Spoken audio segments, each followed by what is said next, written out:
Thank you so much for your time here. So first one is, what inspired the concept and the world of Alien Rogue Incursion?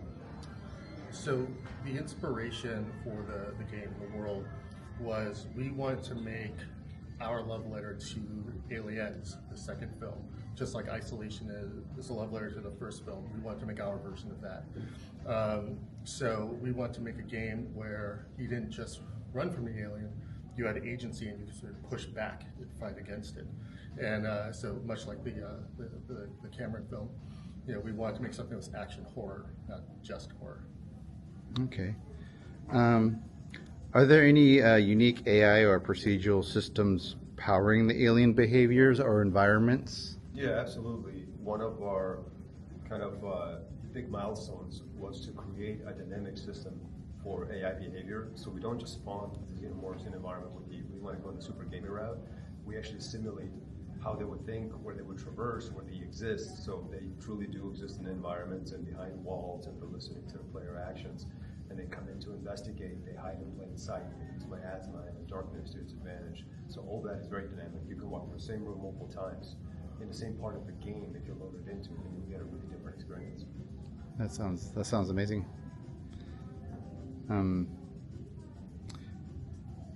What was the biggest challenge that your team faced during development?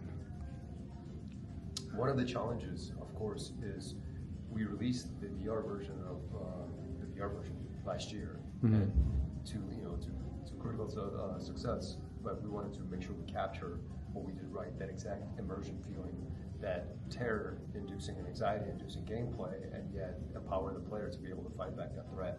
So transferring that to very different controls, the 3C's camera controls of the player, for it to feel responsiveness, for it to feel that it's just the right difficulty level, because everything does feel different in VR versus a traditional controller with keyboard and mouse. And capturing that, we want to make sure it's it transfers well, that it's not oh, it feels kind of what we had in VR, but this is really brought up from ground up to be controlled through either keyboard, mouse, or controller. Awesome, that's good. One last question from you.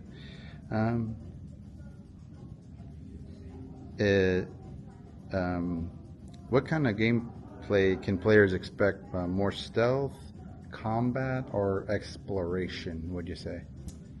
It's a little bit of both. It's definitely a combination. So the combat is dynamic. It's not, we didn't go the stealth route where there's a pretty fine path. And if you watch your enemy long enough, you'll know they're about to turn their back on you and you can throw something and walk away. That type of stealth is not in there. It's more realistic stealth because their behavior is unpredictable. Did they see you? Did you know if they saw you? They're kind of just chilling there. Should I try to sneak past them because I'm low on ammo? So there's that part of stealth. But you're definitely not getting through the game without experiencing combat because they're traversing on walls and places and ceilings and on top of computers and places where you can't go, and gives them a high, much higher elevation than you, so they're able to spot you much easier. So you will engage in combat, and there's absolutely exploration, and it's a big pillar of our game as well. Because if you do not explore, obviously you won't learn all the lore there is to discover, but also you won't find all the necessary ammo and loot that you need to succeed in the game. One of the things that we did, that we set out to do was we wanted to skip past all of the sort of standard checklist items for one of these stories. I like to say everyone knows that Uncle Ben gets shot. Everyone knows what happens to Bruce Wayne's parents. We kind of don't need to see it anymore. So what we did was we pushed the story forward to when Zula arrives. And when Zula arrives, the facility's already fallen. And what you're doing through exploration and going to different terminals and grabbing data cards is you're piecing together a mosaic of messages, communications, emails from the staff to one another, and you start to assemble a picture of like what happened at that facility.